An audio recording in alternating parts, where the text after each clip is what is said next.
Good morning, folks. Hi, Phil McPhail here with you, Emily Pond. Today we're at Upper Pug Lake in the town of Lakeville.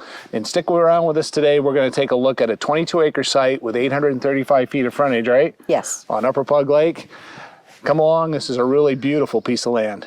Emily, we noticed this old building site. There's an old cabin that it's long been gone. It's fallen right down, but we do have this nice boardwalk. It looks like it's all pressure treated timber too, huh? Yep, it's still in good shape. Obviously it could use a good cleaning off, but it definitely looks like it's still usable. Got a platform here by the water where there used to be a dock connected to it. And we got a rope swing. That you definitely don't want to jump on that rope swing because it's tied to a really old dead hemlock tree. Yeah. We're going to walk the shoreline and let's see if we can find that corner pin. There's 835 straight line frontage according to the deed description, and we did find the post, which we're going to show you guys later. But let's walk the shore and see if we can find that other corner. We found a pin here that we believe is the southwest corner. Southeast corner. Southeast corner. Sorry, southeast corner. And you can see, if you look up here, you can see the blue marks the line all the way up through. Yep. So it was surveyed at one point, and you can still see the marks from the survey. Yeah, the description is pretty good in the deed, with one small Scrivener error that we discovered that we need to correct. You can ask Emily about that. She'll tell you if you're interested in the property. But these blazes are really good, and we found these crossing the road too, on the access road that comes in. We're going to walk the other direction, see if we can find the other corner.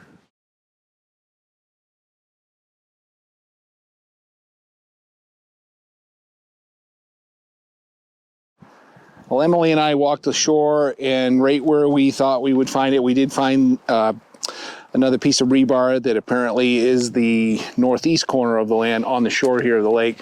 Emily's up looking for some old blazes to see if we can find this line where it heads up to the old wooden corner post on the road.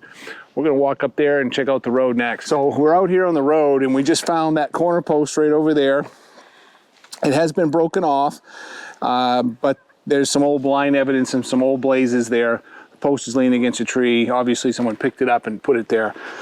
As we walk back up towards the center of the lot here, we're going to show you a right-of-way that runs up through the backland. I want to tell you a little bit about Lakeville. The town of Lakeville's population is just over 100 people. What I love about this town, if you've ever seen any of my videos and probably yours, mill rate. Consistently one of the lowest tax rates in all of New England. The last time I checked, it was around $3.90 a thousand. I don't know what 2025 is going to do, but I think last year was $3.90. So the taxes on this are what? They're $764. $764 a year for 22 acres with 835 feet of water frontage. Awesome. I mean, you find cheaper taxes anywhere in the state of Maine. You call me and I'll buy you a sandwich.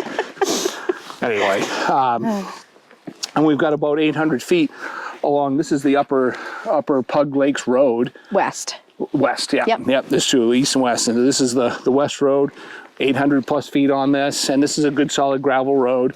The only time the road is shut down is during mud season in late March, early April. They usually open it up anywhere from the beginning of May towards the middle of it, depending on the season, right? Right, but it's still accessible by landowners on ATV. Year round. So year round. So you can park down, there's a bunch of mailboxes down at the main part of the road.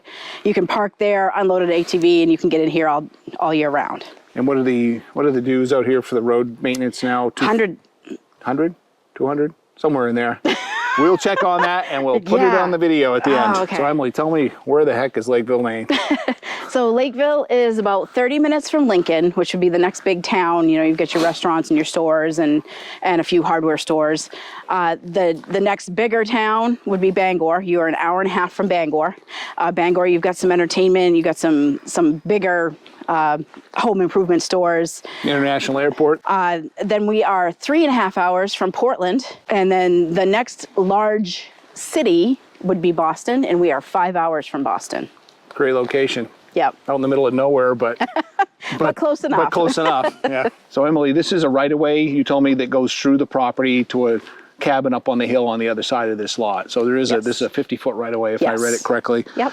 Nice gravel road. It would give you access as well to the back part of this land. Right. And as we walk up here, you'll notice it's a pretty steady grade, and the elevations down near the pond are at 510 feet. and it goes all the way to about 620 feet, so we get just over 100 feet of elevation. Yep. And what did you tell me the soils were on this lot? It's Canaan and Howland, and they are a rocky, sandy loam. And that's pretty much what we're seeing here. We see a lot of surface rocks and Yes. not great farmland, that's for sure, although it's great for growing timber. And I did notice everything on the lakeside of the road is almost exclusively hardwood. The few birches scattered in there, but once we got on this side of the road, we see just a few hemlocks and a lot of hardwood. We got beech, maple, yellow birch, white birch, and it's growing really nice, isn't it? Yes. So we're going to walk up the top of this hill and see if we can find the back boundary and show that to you. So we found the southwest corner, the pin. This is it's marked really well. Like there's blaze all the way up this line, and we found some on the other line, and we've been finding the corner pins. And so this one actually has one of my old surveyors' PLS number 1050 on there. Gilbert S. Vidala is who set this pin, and it looks like it's driven in the ground pretty good. Probably hasn't moved, but we did not find anything on this line here. So we're going to continue to look, see if we can find the northwest corner. Yep. If we find that, then it's not super duper marked, but I guess it's really well marked. You won't have any trouble finding it. Right. So we're up here, and this is all hardwood now. Beautiful spot. Not much undergrowth here at all. It's kind of fun walking through it up here. Yeah, this is easy to walk through. This would be a great place for we were talking, walking up the road. It'd be a backwoods camp up here. Yep. Clear a couple of acres. You'd get a really nice view to the southeast. Right. Let's go see if we can find that other corner. All right, we found this northwest corner pin. Had another one of Gil's caps on it, Emily, and we didn't see a lot of evidence coming this way. A couple of orange blazes. Right. So this westerly boundary line, actually, it's pretty clear right here because you can see where the surveyors put their equipment through here and they cleared the path. But, so now we're going to walk back to the road. Yep. Up here on this hill about, I think we're 900 feet from the road, roughly. Yep. All right, let's walk down the hill. So we made it back to the road, Emily. Came right out at that corner post, although the north line here is very sketchy. I'll tell you a little bit about Upper Pug Lake, Upper Pug Pond. It's about a 50-acre pond, 16 feet deep, nice clear water.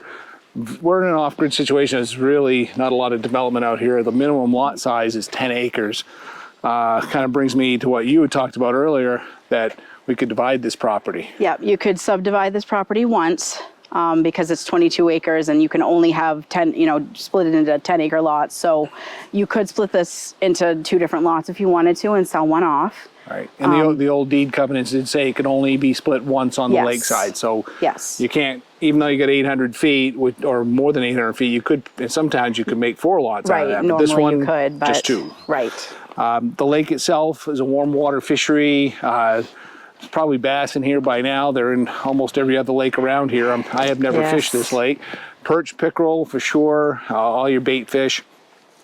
And the one nice thing about being a member of this association, and we were talking about it earlier, is we've got Upper Cisladopsis right across the way from us here. The other Pug Pond. Yeah. We've got Lombard Lake. Yeah. Bottle Lake. Bottle Lake is nearby, but the lakes within here, which would be the Pugs, Upper Dobsey, and Lombard, all have an access easement for the people who own property in here to get to those ponds. Right. We'll have to look it up. I think it's a 25-foot, but it could be a 50-foot walking path. Yep. So you can launch canoes. This is definitely not a powerboat lake. Right. Maybe a flat bottom boat with a small motor. If you could carry it down, then that would work. But kayaks and canoes is really what this is all about. I've never seen a jet ski on any of these ponds, and no offense, folks, if you like your jet skis, there's a place for them. A 50-acre pond is not one of those places. Right. So if you're looking for some quiet, this is the place to come. Yep. There's a couple nice camps. I mean, you're not going to see them from your lot, but on either side. Mm-hmm. So, you've got some good-looking camps out here. People have spent some money on them. It's really a nice area. It is. And the size of the trees out here, you got real old growth on the lake side of the road. You got your early successional hardwoods over here that are probably 30 years old. So they're nice and tall now, spaced out. naturally thinning themselves. It's beautiful, beautiful walk through the woods. So if you like this video and you'd like to see more, please hit like, share, subscribe. Emily, we might as well wrap this up on our walk back to my pickup truck. What do we got for a price on this property? We're priced this at $199,000. The yearly taxes are $764. Right. Which that's some of the lowest taxes you're going to find in the state of Maine, especially for waterfront property. And a lot this size. And this property is not in tree growth. A lot of times properties this size in Lakeville are in tree growth, and this one is not. So there is not that restriction on this property. And I would never recommend a lot in this town, if it's not already in, to put it in. You could reduce your tax bill on this to probably $100, but if you ever want to build on it, you're going to pay a big penalty. So yeah, don't just pay the cheap taxes and be happy. Right. So we got 22 acres, elevations from 510 to 620. Got some good sandy soils. We got over 800 feet of road frontage. What do they need to do, Emily? If you'd like some more information on this, you can give me a call at 207-794-4152. Thanks for coming on the tour with us today.